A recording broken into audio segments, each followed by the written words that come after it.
विघ्न विनाशन सोए। सतनाम श्री वाहिगुरु साहिब जी। अस कह प्रभु देव रूप सुहायो।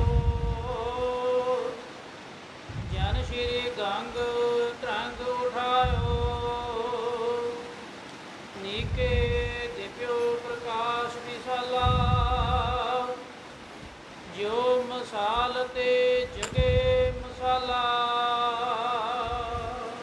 वाहिगुरु जी का खालसा वाहिगुरु जी की फतेह। पतित पावन भगत वशल करुणा निधान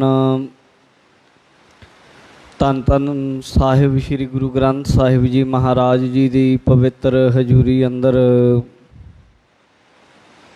सुभाईमान अति सत्कारयोग गुरु सवारी साध संगत जी। आप जी बड़े ही अदब ते सत्कार दे नाल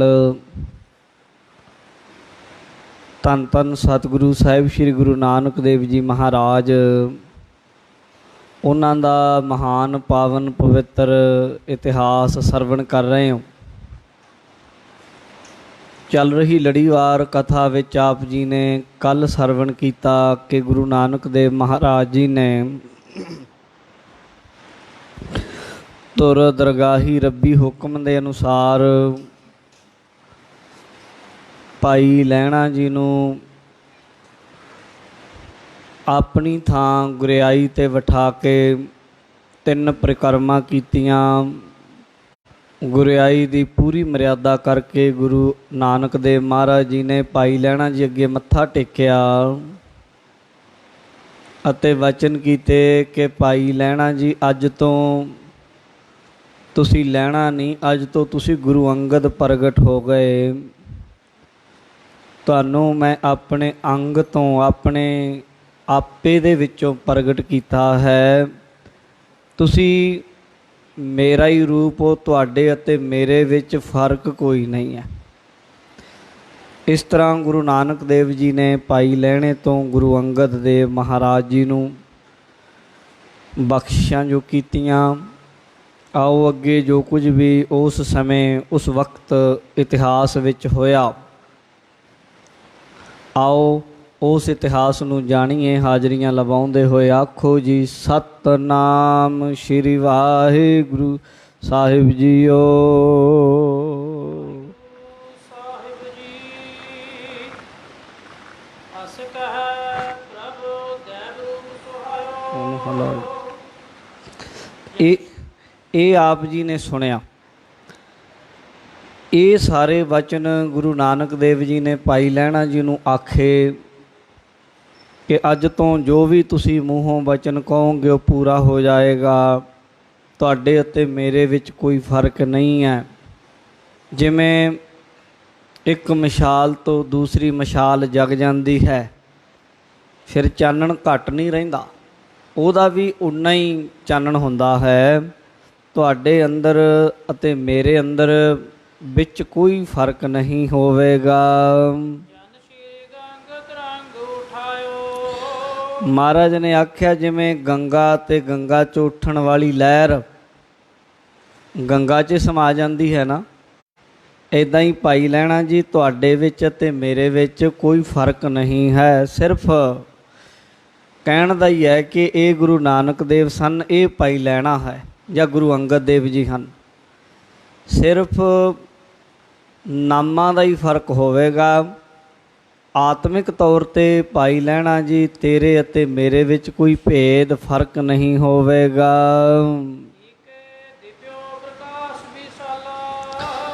ते महाराज सच्चे पातशाह जी कहंदे प्रकाशमान भाव हिरदे दे अंदर तुहाडे मेरा प्रकाश होवेगा।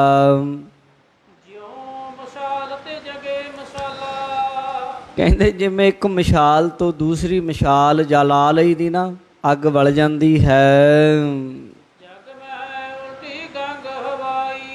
ते महाराज कहंदे इसे तरीके ਤੁਹਾਡੇ ਤੇ ਮੇਰੇ ਵਿੱਚ ਕੋਈ ਫਰਕ ਨਹੀਂ। ਇਉਂ ਗੁਰੂ ਨਾਨਕ ਸਾਹਿਬ ਨੇ ਆਖਿਆ। ਵੈਸੇ ਸਾਧ ਸੰਗਤ ਇਹ ਇੱਕ ਤਰ੍ਹਾਂ ਦੀ ਕਹਿ ਦਿਓ ਸੰਸਾਰ ਦੇ ਵਿੱਚ ਉਲਟੀ ਗੰਗ ਬਹਾਇਓਣ ਵਾਲੀ ਗੱਲ ਹੈ। ਗੰਗਾ ਦੂਜੇ ਪਾਸੇ ਨੂੰ ਚਾੜ ਦੇਣੀ, ਜਿੱਧਰੋਂ ਪਾਣੀ ਆਉਂਦਾ ਉਹਦੇ ਉਲਟ ਪਾਣੀ ਨੂੰ ਵਹਾ ਦੇਣਾ, ਚੜ੍ਹਦੇ ਵੱਲ ਨੂੰ ਪਾਣੀ ਨੂੰ ਚਾੜ ਦੇਣਾ।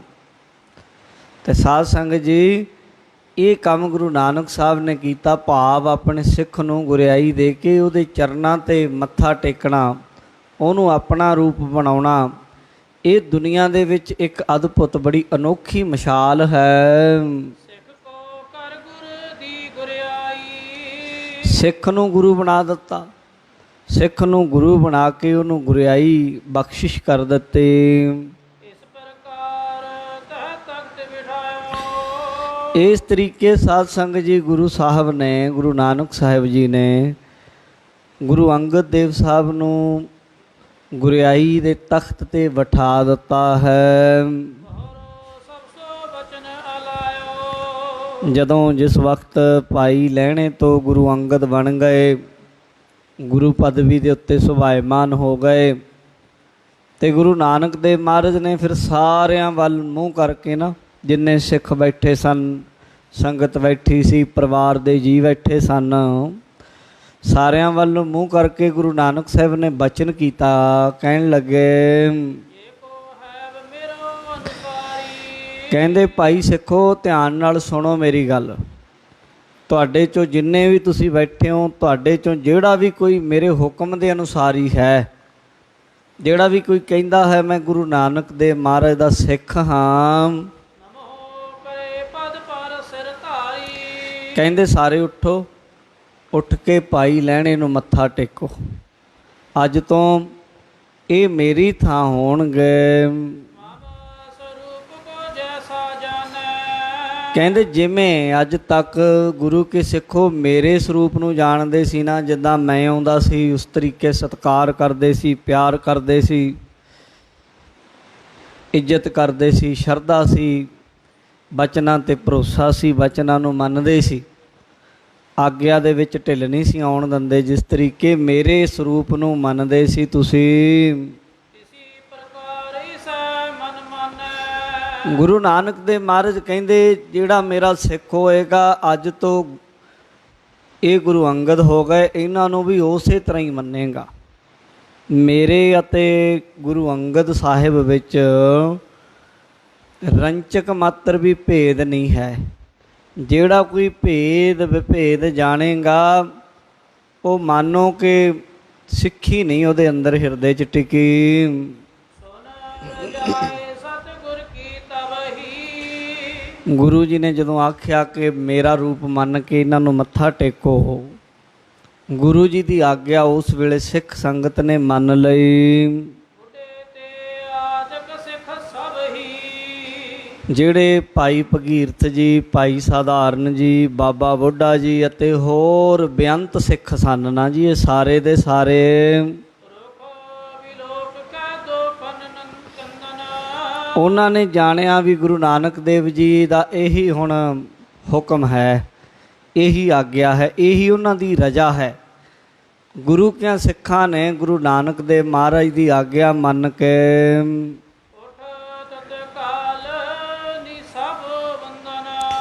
ਉੱਠ ਕੇ ਨਾ ਜੀ, ਫਿਰ ਉਸ ਵਕਤ ਸਾਰਿਆਂ ਨੇ ਗੁਰੂ ਨਾਨਕ ਦੇਵ ਸਾਹਿਬ ਮਹਾਰਾਜ ਦਾ ਹੁਕਮ ਮੰਨ ਕੇ ਭਾਈ ਲਹਿਣਾ ਜੀ ਨੂੰ ਨਮਸਕਾਰ ਕੀਤੀ। ਲਾਈਨ ਵਿੱਚ ਲੱਗ ਕੇ ਸਭਨਾਂ ਨੇ ਮੱਥਾ ਟੇਕਿਆ। ਫਰਕ ਨਹੀਂ ਨਾ ਹੈ। ਗੁਰੂ ਨੇ ਆਖ ਦਿੱਤਾ ਮੇਰੇ 'ਚ ਤੇ ਗੁਰੂ ਅੰਗਦ 'ਚ ਕੋਈ ਫਰਕ ਨਹੀਂ, ਸਭ ਨੇ ਮੱਥਾ ਟੇਕਿਆ ਹੈ। ਜਿਵੇਂ ਅੱਜ ਅਸੀਂ ਗੁਰੂ ਗੋਬਿੰਦ ਸਿੰਘ ਮਹਾਰਾਜ ਨੇ ਬਚਨ ਕੀਤਾ ਵੀ ਗੁਰੂ ਗ੍ਰੰਥ ਸਾਹਿਬ 'ਚ ਤੇ ਮੇਰੇ 'ਚ ਕੋਈ ਫਰਕ ਨਹੀਂ, ਸਾਰੇ ਸਿੱਖਾਂ ਨੇ ਗੁਰੂ ਗ੍ਰੰਥ ਸਾਹਿਬ ਨੂੰ ਮੱਥਾ ਟੇਕਿਆ। ਹੁਣ ਵੀ ਉਸੇ ਤਰ੍ਹਾਂ ਹੀ ਟੇਕਦੇ ਹਾਂ।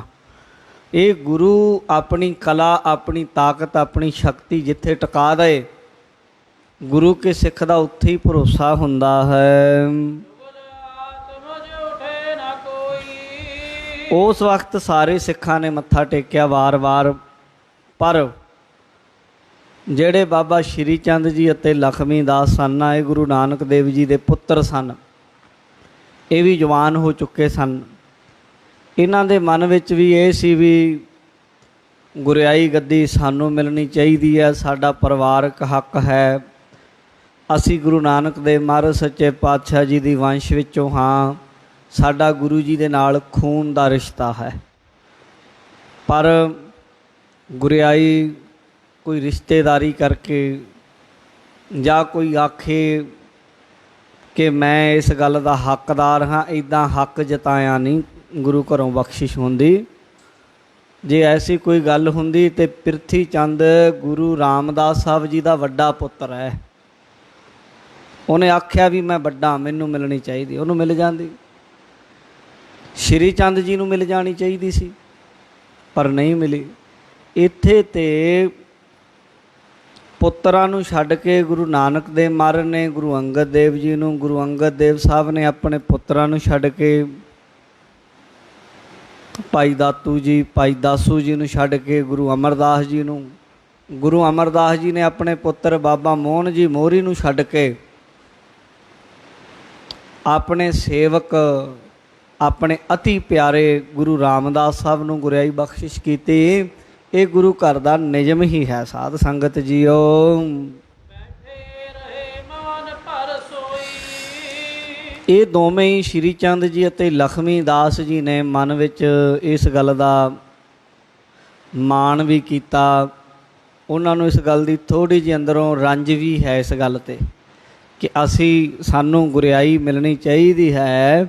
ਇਸ ਲਈ ਦੋਵੇਂ ਮੱਥਾ ਟੇਕਣ ਲਈ ਖੜੇ ਨਾ ਹੋਏ ਗੁਰੂ ਅੰਗਦ ਦੇਵ ਜੀ ਨੂੰ। ਸ੍ਰੀ ਗੁਰ ਤਿਨ ਕੋ ਗਿਰਾ ਅਲਾਈ। ਗੁਰੂ ਨਾਨਕ ਦੇਵ ਮਹਾਰਾਜ ਨੇ ਜਦੋਂ ਵੇਖਿਆ ਵੀ ਇਹ ਮੇਰੇ ਪਰਿਵਾਰ ਦੇ, ਇਹ ਸਾਡੇ ਫਰਜ਼ੰਦ ਹਨ, ਇਹ ਪਰਿਵਾਰ ਦੇ ਜੀ ਹਨ, ਇਹ ਨਹੀਂ ਗੱਲ ਮੰਨ ਰਹੇ, ਤੇ ਗੁਰੂ ਜੀ ਨੇ ਫਿਰ ਉਸ ਵੇਲੇ ਬਚਨ ਕੀਤੇ।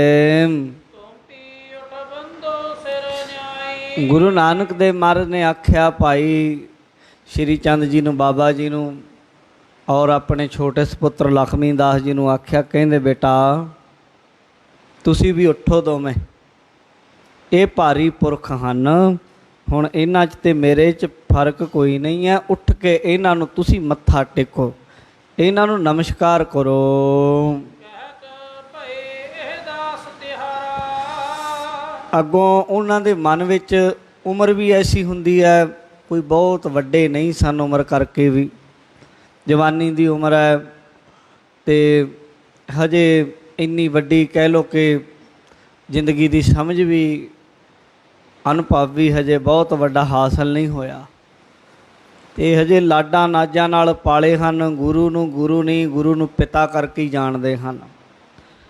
ਅੱਗੋਂ ਕਹਿਣ ਲੱਗੇ, ਕਹਿੰਦੇ ਮਹਾਰਾਜ ਜੀ ਇਹ ਤੁਹਾਡਾ ਦਾਸ ਹੈ, ਸੇਵਕ ਹੈ। ਅਨਸੁਤ ਉਰਦ ਪਾਦ ਅਧਿਕਾਰਾ। ਮਹਾਰਾਜ ਅਸੀਂ ਪੁੱਤਰ ਹਾਂ, ਇਹ ਸੇਵਕ ਹੈ, ਇਹ ਦਾਸ ਹੈ ਤੁਹਾਡਾ, ਅਸੀਂ ਤੁਹਾਡੇ ਪੁੱਤਰ ਹਾਂ, ਸਾਡਾ ਅਧਿਕਾਰ ਵੱਧ ਬਣਦਾ ਹੈ। ਕੈਸੇ ਬਨੈ ਬੰਦਨਾ ਕਰਨੀ। ਗੁਰੂ ਜੀ ਹੁਣ ਤੱਕ ਅਸੀਂ ਜੋ ਇਹਨਾਂ ਨੂੰ ਹੁਕਮ ਕਰਦੇ ਸੀ ਉਹ ਮੰਨਦੇ ਰਹੇ ਆ, ਇਹ ਜੋ ਅਸੀਂ ਕਹਿਣਾ ਉਹ ਪਿੱਛੇ ਪਿੱਛੇ ਸੇਵਾ ਕਰਦੇ ਸੀ, ਅਤੇ ਹੁਣ ਤੁਸੀਂ ਕਹਿੰਦੇ ਹੋ ਕਿ ਇਹਨੂੰ ਮੱਥਾ ਟੇਕੋ ਭਾਈ ਲੈਣੇ ਨੂੰ, ਹੁਣ ਤੁਸੀਂ ਗੁਰੂ ਅੰਗਦ ਕਹਿੰਦੇ ਹੋ, ਅਸੀਂ ਮੱਥਾ ਕਿਵੇਂ ਟੇਕ ਦਈਏ? ਹਮ ਤੇ ਕਰੀ ਨਾ ਜਾਏ ਕਰਨੀ। ਸਾਡੇ ਅੰਦਰੋਂ ਸ਼ਰਧਾ ਨਹੀਂ ਬਣ ਰਹੀ ਇਹਨਾਂ ਦੇ ਪ੍ਰਤੀ, ਇਉਂ ਆਖਿਆ ਹੈ। ਇੱਕ ਹੈ ਆਪਣੇ ਸਦਨ ਸਿਧਾਰੇ। ਇੱਦਾਂ ਦੇ ਵਚਨ ਕਹਿ ਕੇ ਆਪਣੇ ਘਰ ਚਲੇ ਗਏ ਕਿ ਚਲੋ ਗੁਰੂ ਨਾਨਕ ਦੇਵ ਜੀ ਨੇ ਵੀ ਉਹਨਾਂ ਨੂੰ ਇੱਕ ਅੱਧੀ ਵਾਰ ਆਖਿਆ, ਪਰ ਜਦੋਂ ਨਹੀਂ ਸਮਝੇ ਮਹਾਰਾਜ ਨੇ ਵੀ ਜਾਣ ਲਿਆ, ਜਦੋਂ ਸ਼ਰਧਾ ਬਣ ਗਈ, ਜਦੋਂ ਸਿਆਣੇ ਹੋ ਜਾਣਗੇ ਜਾਂ ਜਦੋਂ ਸਮਝ ਲੱਗ ਜਾਏਗੀ, ਉਦੋਂ ਆਪੇ ਹੀ ਆਉਣਗੇ, ਆਪੇ ਹੀ ਚਰਨਾਂ 'ਤੇ ਡਿੱਗਣਗੇ। ਔਰ ਬਾਅਦ ਵਿੱਚ ਐਸਾ ਹੋਇਆ ਵੀ ਹੈ। ਗੁਰੂ ਅਰਜਨ ਦੇਵ ਸਾਹਿਬ ਮਹਾਰਾਜ ਸੱਚੇ ਪਾਤਸ਼ਾਹ ਦੇ ਕੋਲ ਵੀ ਬਾਬਾ ਸ਼੍ਰੀ ਚੰਦ ਜੀ ਆਉਂਦੇ ਰਹੇ, ਗੁਰੂ ਰਾਮਦਾਸ ਸਾਹਿਬ ਜੀ ਦੇ ਵੀ ਦਰਸ਼ਨ ਕਰਦੇ ਰਹੇ। ਆਖਰ ਗੁਰੂ ਹਰਗੋਬਿੰਦ ਸਾਹਿਬ ਨੂੰ ਤੇ ਆਪ ਹੱਥ ਜੋੜ ਕੇ ਉਹਨਾਂ ਬੇਨਤੀ ਕੀਤੀ, ਕਹਿੰਦੇ ਜੋ ਕੁਝ ਤੁਹਾਡੇ ਕੋਲ ਹੈ ਔਰ ਜੋ ਕੁਝ ਸਾਡੇ ਕੋਲ ਹੈ, ਕਮੀ ਇਹਨਾਂ ਕੋਲ ਵੀ ਕਾਸੇ ਦੀ ਨਹੀਂ ਸੀ, ਬਖਸ਼ਿਸ਼ਾਂ ਬਹੁਤ ਸੀ ਇਹਨਾਂ ਕੋਲ, ਕਹਿੰਦੇ ਸਾਨੂੰ ਇਹ ਗੱਲ ਦੀ ਸਮਝ ਲੱਗ ਗਈ ਵੀ ਫਰਕ ਕੋਈ ਨਹੀਂ, ਜੋ ਸਾਡਾ ਹੈ ਅਸੀਂ ਗੁਰੂ ਘਰ, ਸਾਡੇ ਕੋਲ ਵੀ ਗੁਰੂ ਘਰ ਦਾ ਹੀ ਹੈ, ਤੁਸੀਂ ਗੁਰੂ ਘਰ ਦੇ ਮਾਲਕ ਹੋ, ਅਸੀਂ ਗੁਰੂ ਘਰ ਨੂੰ ਇਹ ਦੇਣਾ ਚਾਹੁੰਦੇ ਹਾਂ ਸਭ ਕੁਝ। ਫਿਰ ਗੁਰੂ ਹਰਗੋਬਿੰਦ ਸਾਹਿਬ ਨੂੰ ਬੇਨਤੀ ਕਰਕੇ ਗੁਰੂ ਹਰਗੋਬਿੰਦ ਸਾਹਿਬ ਦੇ ਵੱਡੇ ਸਾਹਿਬਜ਼ਾਦੇ ਬਾਬਾ ਗੁਰਦਿੱਤਾ ਜੀ, ਬਾਬਾ ਸ਼੍ਰੀ ਚੰਦ ਜੀ ਨੇ ਹੱਥ ਜੋੜ ਕੇ ਲਏ ਅਤੇ ਆਪਣੀਆਂ ਅੱਗੋਂ ਜਿਹੜੀਆਂ ਉਹਨਾਂ ਦੀਆਂ ਚਲਦੀਆਂ ਸਨ ਧੂਣੇ ਜਾਂ ਜੋ ਉਹਨਾਂ ਦੇ ਪ੍ਰਚਾਰ ਦੇ ਮਿਸ਼ਨ ਸਨ, ਉਹਨਾਂ ਸਾਰਿਆਂ ਦੇ ਅੱਗੇ ਮੁਖੀ ਬਾਬਾ ਗੁਰਦਿੱਤਾ ਜੀ ਨੂੰ ਬਾਬਾ ਸ਼੍ਰੀ ਚੰਦ ਜੀ ਨੇ ਥਾਪਿਆ। ਕਹਿ ਲਓ ਕਿ ਗੁਰੂ ਘਰ ਦੇ ਵਿੱਚ ਆਪਣੀ ਜਿਹੜੀ ਸੀ ਉਹ ਸਾਰੀ ਦੀ ਸਾਰੀ ਆਸਥਾ, ਸ਼ਰਧਾ, ਸਭ ਕੁਝ ਗੁਰੂ ਘਰ ਅੱਗੇ ਹੀ ਉਹਨਾਂ ਨੇ ਅਰਪਣ ਕੀਤਾ।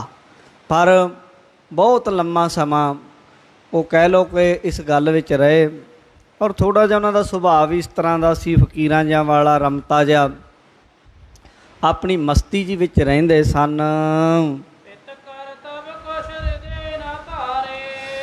ਇਸ ਤਰ੍ਹਾਂ ਗੁਰੂ ਮਹਾਰਾਜ ਜੀ ਦੇ ਵਚਨ ਉਸ ਵਕਤ ਉਹਨਾਂ ਮੰਨੇ ਨਾ ਜੀ। ਹਜੇ ਗੁਰੂ ਨਾਨਕ ਸਾਹਿਬ ਜੀ ਦੀ ਮਹਿਮਾ ਹਿਰਦੇ 'ਚ ਪ੍ਰਗਟ ਵੀ ਨਹੀਂ ਹੋਈ ਪੂਰਨ ਤੌਰ 'ਤੇ, ਇਸ ਕਰਕੇ ਗੁਰੂ ਜੀ ਦੀ ਗੱਲ ਮੰਨੀ ਵੀ ਨਹੀਂ ਹੈ ਪੂਰੀ।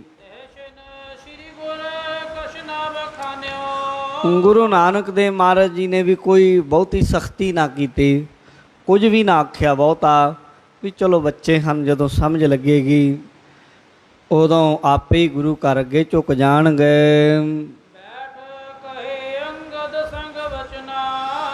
ਉਸ ਵਕਤ ਗੁਰੂ ਨਾਨਕ ਦੇਵ ਮਹਾਰਾਜ ਸੱਚੇ ਪਾਤਸ਼ਾਹ ਨੇ ਫਿਰ ਆਪ ਕੋਲ ਬੈਠ ਕੇ ਗੁਰੂ ਅੰਗਦ ਦੇਵ ਜੀ ਨਾਲ ਵਚਨ ਕੀਤੇ। ਜਿਨ੍ਹਾਂ ਦੇ ਮਨ ਵਿੱਚ ਪਰਉਪਕਾਰ ਕਰਨ ਦੀ ਬੜੀ ਭਾਵਨਾ ਹੈ। ਗੁਰੂ ਨਾਨਕ ਦੇਵ ਜੀ ਨੇ ਦੂਸਰੇ ਪਾਤਸ਼ਾਹ ਗੁਰੂ ਅੰਗਦ ਦੇਵ ਜੀ ਨੂੰ ਆਖਿਆ ਕਿ ਪੁਰਖਾ, ਹੇ ਗੁਰੂ ਅੰਗਦ ਦੇਵ ਜੀਓ, ਹੁਣ ਤੋਂ ਤੁਸੀਂ ਜਗਤ ਦੇ ਉਧਾਰ ਕਰਤਾ ਹੋ, ਸੰਸਾਰ ਤੁਹਾਡੇ ਪਿੱਛੇ ਲੱਗ ਕੇ ਤਰ ਜਾਏਗਾ।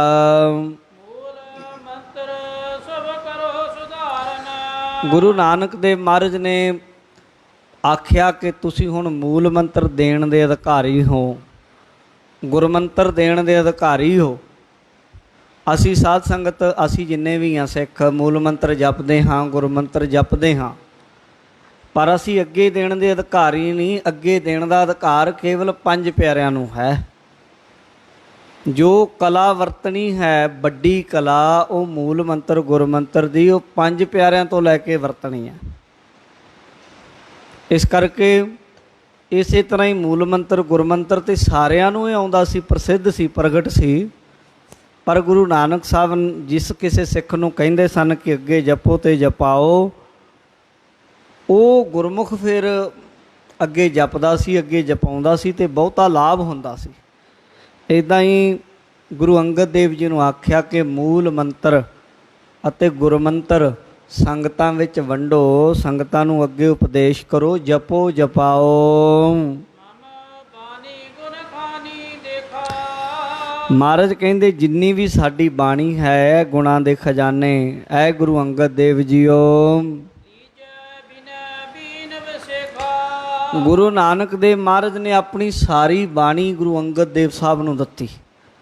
ਜਿੰਨੀ ਬਾਣੀ ਗੁਰੂ ਨਾਨਕ ਦੇਵ ਸਾਹਿਬ ਮਹਾਰਾਜ ਦੇ ਕੋਲ ਸੀ ਉਸ ਸਮੇਂ, ਜੋ ਕੁਝ ਜਿੱਥੇ ਵੀ ਜਾਂਦੇ ਸਨ ਮਹਾਰਾਜ ਆਪਣੀ ਬਾਣੀ ਲਿਖਦੇ ਸਨ। ਸਾਰੀ ਬਾਣੀ ਗੁਰੂ ਨਾਨਕ ਦੇਵ ਸਾਹਿਬ ਮਹਾਰਾਜ ਨੇ ਜਿੱਥੇ ਕਿਤੇ ਵੀ ਸੀ ਉੱਥੇ ਲਿਖੀ, ਉਹ ਇਕੱਠੀ ਕੀਤੀ ਹੋਈ ਸੀ ਪੋਥੀ ਦੇ ਰੂਪ ਵਿੱਚ। ਮਹਾਰਾਜ ਨੇ ਗੁਰੂ ਅੰਗਦ ਦੇਵ ਸਾਹਿਬ ਨੂੰ ਉਹ ਪੋਥੀ ਬਾਣੀ ਦੀ ਸੌਂਪੀ ਔਰ ਨਾਲ ਆਖਿਆ ਕਿ ਇਸ ਬਾਣੀ ਨੂੰ ਹੇ ਗੁਰੂ ਅੰਗਦ ਜੀ ਤਰਤੀਬ ਦਿਓ, ਸਾਰੀ ਬਾਣੀ ਨੂੰ ਚੰਗੀ ਤਰੀਕੇ ਦੇ ਨਾਲ, ਪੌੜੀਆਂ ਨੂੰ, ਸ਼ਬਦਾਂ ਨੂੰ ਜਿਹੜੀ ਤਰਤੀਬ ਨਾਲ ਪੋਥੀ ਬਣਾਓ। ਤੇ ਗੁਰੂ ਨਾਨਕ ਦੇਵ ਮਹਾਰਾਜ ਸੱਚੇ ਪਾਤਸ਼ਾਹ ਕਹਿੰਦੇ ਨਾਲੋਂ ਨਾਲ ਤੁਸੀਂ ਸਾਨੂੰ ਇਹ ਸਾਡੀ ਬਾਣੀ ਸਾਰੀ ਸੁਣਾਓ।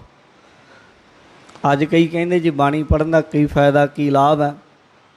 ਉਹ ਬਾਣੀ ਤੇ ਗੁਰੂ ਨਾਨਕ ਦੇਵ ਮਹਾਰਾਜ ਆਪ ਗੁਰੂ ਨਾਨਕ ਸਾਹਿਬ ਨੇ ਉਚਾਰਨ ਕੀਤੀ ਤੇ ਆਪ ਸੁਣਦੇ ਰਹੇ ਸਿੱਖਾਂ ਤੋਂ ਆਪਣੀ ਬਾਣੀ।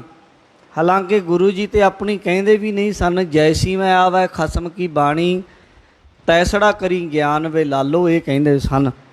ਤਾਂ ਗੁਰੂ ਅੰਗਦ ਦੇਵ ਜੀ ਨੂੰ ਕਹਿੰਦੇ ਭਾਈ ਪੁਰਖਾ ਹੁਣ ਇਉਂ ਕਰ, ਇਹ ਸਾਰੀ ਬਾਣੀ ਸਾਨੂੰ ਸੁਣਾ ਦੁਬਾਰਾ ਬੰਦ ਮਿਲ ਜਾਣ ਕਰੋ ਉਪਕਾਰਾ। ਤੇ ਮਰਿਆਦਾ ਦੇ ਨਾਲ ਸਾਰੀ ਬਾਣੀ ਨੂੰ ਤਰਤੀਬ ਵਾਰ ਤਰਤੀਬ ਦਈਏ ਤੇ ਇਉਂ ਉਪਕਾਰ ਕਰੋ। ਹਮ ਤੇ ਜੋ ਜਨਮੈ ਪਛਤਾਤਾ। ਤੇ ਮਹਾਰਾਜ ਕਹਿੰਦੇ ਇਸ ਤਰੀਕੇ ਬਾਣੀ ਨੂੰ ਤਰਤੀਬਬੱਧ ਕਰੋ ਇਕੱਠੀ, ਜੋ ਸਾਡੇ ਤੋਂ ਬਾਅਦ ਵੀ ਸਦੀਆਂ ਲੰਘ ਜਾਣ ਤੋਂ ਬਾਅਦ ਵੀ ਕੋਈ ਜਨਮ ਲਵੇ ਗੁਰਸਿੱਖ, ਤਿਨ ਸਭ ਕੋ ਹੋਵੇ ਗਤ ਦਾਤਾ। ਇਹ ਪਾਵਨ ਬਾਣੀ ਉਹਦੀ ਵੀ ਮੁਕਤੀ ਕਰੇ।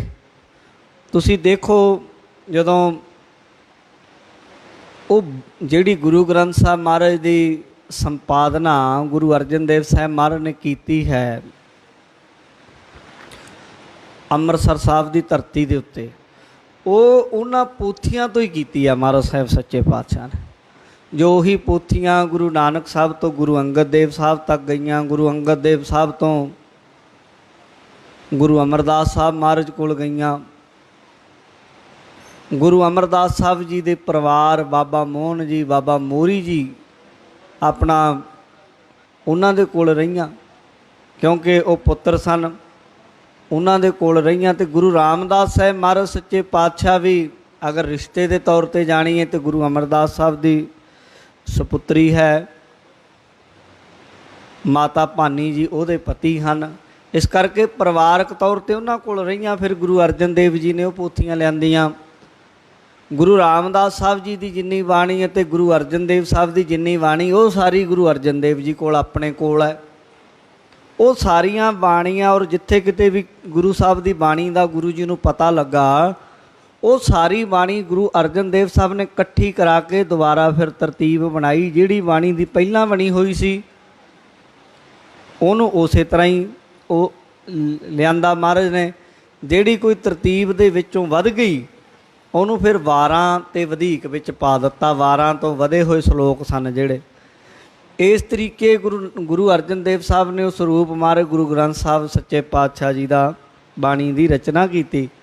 ਤੇ ਉਹ ਐਸੀ ਹੋਈ ਕਿ ਇੱਕ ਵੀ ਸ਼ਬਦ ਗੁਰੂ ਗ੍ਰੰਥ ਸਾਹਿਬ ਵਿੱਚੋਂ ਨਾ ਕੱਢਿਆ ਜਾ ਸਕਦਾ ਨਾ ਪਾਇਆ ਜਾ ਸਕਦਾ। ਬਾਅਦ ਵਿੱਚ ਦਸ਼ਮੇਸ਼ ਪਿਤਾ ਗੁਰੂ ਕਲਗੀਧਰ ਮਹਾਰਾਜ ਨੇ ਉਹੀ ਸਾਰੀ ਦੀ ਸਾਰੀ ਤਰਤੀਬ ਨੂੰ ਉੱਦਾਂ ਹੀ ਰਹਿ ਕੇ ਕੇਵਲ ਗੁਰੂ ਤੇਗ ਬਹਾਦਰ ਸਾਹਿਬ ਮਹਾਰਾਜ ਦੀ ਬਾਣੀ ਵਿੱਚ ਐਡ ਕੀਤੀ। ਤਾਂ ਇਹ ਗੁਰੂ ਨਾਨਕ ਦੇਵ ਸਾਹਿਬ ਮਹਾਰਾਜ ਜੀ ਦੀ ਹੀ ਇੱਛਾ ਸੀ ਕਿ ਇਸ ਤਰੀਕੇ ਗੁਰੂ ਸਾਹਿਬ ਦੀ ਗੁਰਬਾਣੀ ਹੈ ਜਿਹੜੀ ਤਰਤੀਬਵਾਰ ਹੋਵੇ ਕਿ ਸਾਰੇ ਗੁਰਸਿੱਖ ਸਦੀਆਂ ਤੱਕ ਯੁੱਗਾਂ ਤੱਕ ਇਹਦਾ ਲਾਭ ਲੈਂਦੇ ਰਹਿਣ। ਕਹਿੰਦੇ ਜਿਵੇਂ ਜਹਾਜ਼ ਤੇ ਚੜ੍ਹ ਕੇ ਸਮੁੰਦਰ ਵੀ ਪਾਰ ਹੋ ਜਾਂਦਾ ਹੈ। ਮਹਾਰਾਜ ਕਹਿੰਦੇ ਗੁਰੂ ਨਾਨਕ ਜੀ ਇਹ ਬਾਣੀ ਐਸੀ ਹੈ ਜਿਵੇਂ ਜਹਾਜ਼ ਤੇ ਚੜ੍ਹ ਕੇ ਸਾਗਰ ਤਰ ਜਾਈਦਾ ਨਾ, ਇੱਦਾਂ ਬਾਣੀ ਨੂੰ ਪੜ੍ਹ ਕੇ ਸੰਸਾਰ ਸਾਗਰ ਤੋਂ ਤਰ ਜਾਏਗਾ ਜਿਹੜਾ ਵੀ ਬਾਣੀ ਪੜ੍ਹੇਗਾ। ਸ਼੍ਰੀ ਗੁਰੂ ਅੰਗਦ ਦੇਵ ਸਾਹਿਬ ਨੇ ਗੁਰੂ ਨਾਨਕ ਸਾਹਿਬ ਦਾ ਬਚਨ ਮੰਨ ਕੇ ਨਮਸਕਾਰ ਕੀਤੀ ਗੁਰੂ ਜੀ ਨੂੰ। ਗੁਰਬਾਣੀ ਦੀ ਪੋਥੀ ਨੂੰ ਸਹੀ ਤਰੀਕੇ ਨਾਲ ਵੇਖਿਆ, ਪੜ੍ਹਿਆ, ਸ਼ਬਦਾਂ ਨੂੰ ਸਹੀ ਤਰੀਕੇ ਦੇ ਨਾਲ ਤਰਤੀਬਬੱਧ ਕੀਤਾ ਤੇ ਗੁਰੂ ਨਾਨਕ ਸਾਹਿਬ ਮਹਾਰਾਜ ਨੂੰ ਬਾਣੀ ਸਾਰੀ ਸੁਣਾਈ ਜਿੰਨੀ ਗੁਰੂ ਨਾਨਕ ਸਾਹਿਬ ਦੀ ਬਾਣੀ ਹੈ।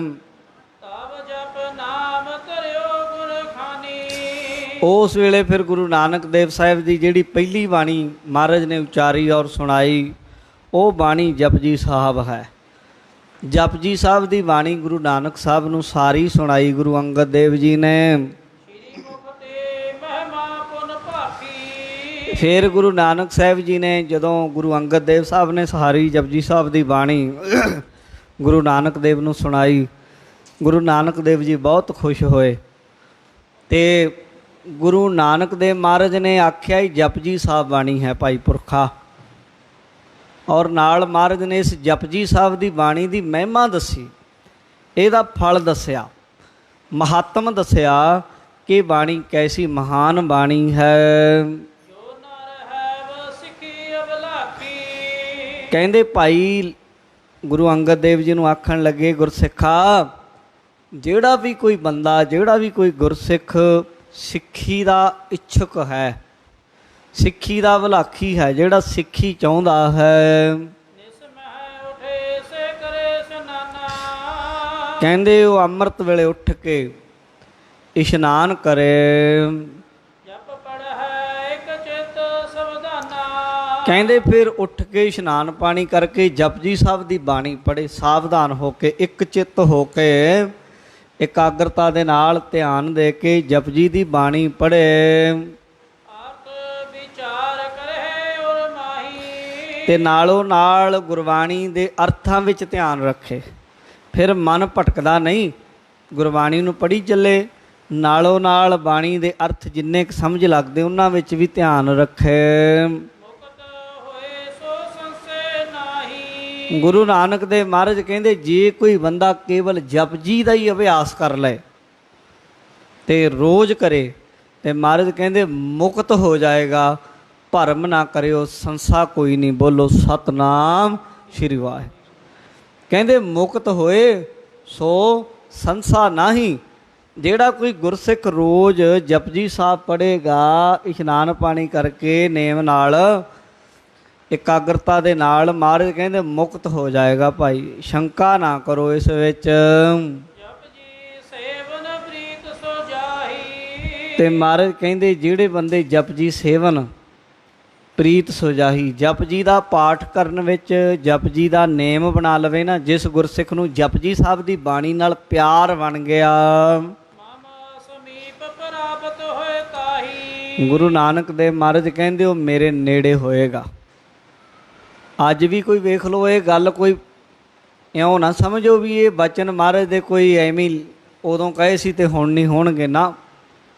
ਅੱਜ ਜਪਜੀ ਸਾਹਿਬ ਕਰਨ ਲੱਗ ਜਾਓ, ਕੋਈ 11 ਪਾਠ ਆਰੰਭ ਕਰ ਲਓ, ਕੋਈ 21 ਪਾਠ ਕਰ ਲਓ, 2 ਮਹੀਨੇ ਕਰਕੇ ਵੇਖੋ, ਫਿਰ ਕਰ ਲਓ ਤੇ ਤੁਹਾਨੂੰ ਆਪ ਪਤਾ ਲੱਗ ਜਾਏਗਾ ਜਪਜੀ ਸਾਹਿਬ ਦੀ ਬਾਣੀ ਦਾ ਮਹੱਤਵ। ਜਪਜੀ ਸਾਹਿਬ ਦੀ ਬਾਣੀ ਕੋਈ ਜੇਕਰ ਰੋਜ਼ ਪ੍ਰੇਮ ਨਾਲ ਪੜ੍ਹੀ ਚੱਲੇ ਤੇ ਨੇਮ ਬਣਾ ਲਏ ਨਾ ਜਪਜੀ ਸਾਹਿਬ ਦਾ, ਤੇ ਸਾਧ ਸੰਗਤ ਬਚਨ ਸਿੱਧੀ ਆ ਜਾਂਦੀ ਹੈ। ਜੋ ਮੂੰਹੋਂ ਬੋਲ ਦੇਗਾ ਉਹੀ ਪੂਰਾ ਹੋ ਜਾਏਗਾ। ਹੋਰ ਵੀ ਵੱਡੀਆਂ ਵੱਡੀਆਂ ਗੱਲਾਂ ਨੇ, ਪਰ ਉਹ ਇਉਂ ਹੈ ਵੀ ਬਹੁਤਾ ਕਹਿਣ ਦੀ ਲੋੜ ਨਹੀਂ। ਇਹ ਤੇ ਗੁਰੂ ਘਰ ਦੇ ਅੰਦਰ ਕਹਿਣ ਨਾਲੋਂ ਕਥਨੀ ਤੇ ਜ਼ਿਆਦਾ ਜ਼ੋਰ ਦਿੱਤਾ ਜਾਂਦਾ। ਕਹਾਂਗੇ ਤੇ ਜਿਨ੍ਹਾਂ ਨੇ ਜਪਜੀ ਸਾਹਿਬ ਕਦੇ, ਜਿਨ੍ਹਾਂ ਨੂੰ ਪੜ੍ਹਨਾ ਵੀ ਨਹੀਂ ਆਉਂਦਾ, 3600 ਬਿੰਦੀਆਂ ਤੇ ਟਿੱਪੀਆਂ ਤੇ ਸਿਹਾਰੀਆਂ ਔਂਕੜ ਖਾਏ ਜਾਂਦੇ ਆ ਜਿਹੜੇ, ਤੇ ਬੇਵਜ੍ਹਾ ਤੇ ਲਾ ਦਿੰਦੇ ਆ, ਉਹ ਚੁੰਚ ਗਿਆਨੀ ਫਿਰ ਤਰਕਾਂ ਬਹੁਤੀਆਂ ਕਰਨ ਲੱਗ ਜਾਂਦੇ ਆ। ਤਾਂ ਇਸ ਲਈ ਆਪ ਕਰਕੇ ਵੇਖੋ, ਇਹਨਾਂ ਦੀ ਪਰਵਾਹ ਨਾ ਕਰੋ। ਤੇ ਤੁਸੀਂ 2 ਮਹੀਨੇ 4 ਮਹੀਨੇ 6 ਮਹੀਨੇ ਜਪਜੀ ਦਾ ਅਭਿਆਸ ਕਰਕੇ ਵੇਖੋ। ਜੇ ਬਾਣੀਓ ਹੈ, ਤੁਹਾਨੂੰ ਗਲਤ ਪਾਸੇ ਤਾਂ ਨਹੀਂ ਲਾ ਰਹੇ, ਕਿਤੇ ਜਪਜੀ ਸਾਹਿਬ ਪੜ੍ਹਨ 'ਤੇ ਹੀ ਲਾ ਰਹੇ। ਪੜ੍ਹ ਲਓ, 11 ਪਾਠ ਰੋਜ਼ ਦੇ ਸ਼ੁਰੂ ਕਰ ਲਓ, 21 ਕਰ ਲਓ ਤਾਂ ਬਹੁਤ ਹੀ ਵੱਡੀ ਗੱਲ ਹੈ। ਤੇ ਕੋਈ 5-4 ਮਹੀਨੇ ਲਾ ਕੇ ਦੇਖੋ, ਜਿੰਨੀਆਂ ਵੀ ਮਨ ਵਿੱਚ ਵਿਚਾਰਾਂ ਨੇ, ਤਰਕਾਂ ਵਿਤਰਕਾਂ ਨੇ, ਆਹ ਹੁੰਦਾ ਹੈ ਕਿ ਨਹੀਂ ਹੁੰਦਾ ਹੈ, ਮੈਂ ਨਹੀਂ ਮੰਨਦਾ, ਮੰਨਣਾ ਚਾਹੀਦਾ ਜਾਂ ਨਹੀਂ, ਤੁਹਾਨੂੰ ਆਪੇ ਪਤਾ ਲੱਗ ਜੂ ਕੀ ਕੁਛ ਹੁੰਦਾ। ਇਹ ਗੁਰੂ ਨਾਨਕ ਸਾਹਿਬ ਮਹਾਰਾਜ ਕਹਿ ਰਹੇ ਆ, ਕਹਿੰਦੇ ਜਿਹੜਾ ਕੋਈ ਗੁਰਮੁਖ, ਕਹਿੰਦੇ ਇਹਨੂੰ ਜਪਜੀ ਸੇਵਨ ਪ੍ਰੀਤ ਸੋ ਜਾਹੀ, ਮਮ ਸਮੀਪ ਪ੍ਰਾਪਤ ਹੋਏ ਤਾਹੀ, ਉਹ ਮੇਰੇ ਨੇੜੇ ਹੋਊਗਾ। ਗੁਰੂ ਨਾਨਕ ਸਾਹਿਬ ਕਹਿੰਦੇ ਗੁਰੂ ਨਾਨਕ ਦੇ ਨੇੜੇ ਹੋਣ ਦੇ ਲਈ ਜਪਜੀ ਦੀ ਬਾਣੀ ਹੈ। ਕਈ ਲੋਕ ਮੂਰਤੀਆਂ ਬਣਾਉਣ ਲੱਗ ਪਏ ਗੁਰੂ ਨਾਨਕ ਸਾਹਿਬ ਦੀਆਂ, ਘਰਾਂ 'ਚ ਬਣਾ ਕੇ ਰੱਖਣ ਲੱਗ ਗਏ ਨਾ। ਗੁਰੂ ਨਾਨਕ ਦੀ ਮੂਰਤੀ ਆ ਜਿਹੜੀ ਪੱਥਰ ਦੀ ਬਣਾਉਣੀ ਮਨਮੱਤ ਹੈ, ਪਰ ਗੁਰੂ ਨਾਨਕ ਦਾ ਅਸਲ ਸਰੂਪ ਜਪਜੀ ਸਾਹਿਬ ਦੀ ਬਾਣੀ ਹੈ। ਸਾਧ ਸੰਗਤ ਜਪਜੀ ਸਾਹਿਬ ਸ਼ੁਰੂ ਕਰ ਲਓ ਅੱਜ ਤੋਂ, ਰੋਜ਼ ਪੜ੍ਹੋ ਤੇ ਗੁਰੂ ਨਾਨਕ ਦੇ ਨੇੜੇ ਹੋ ਜਾਓਗੇ।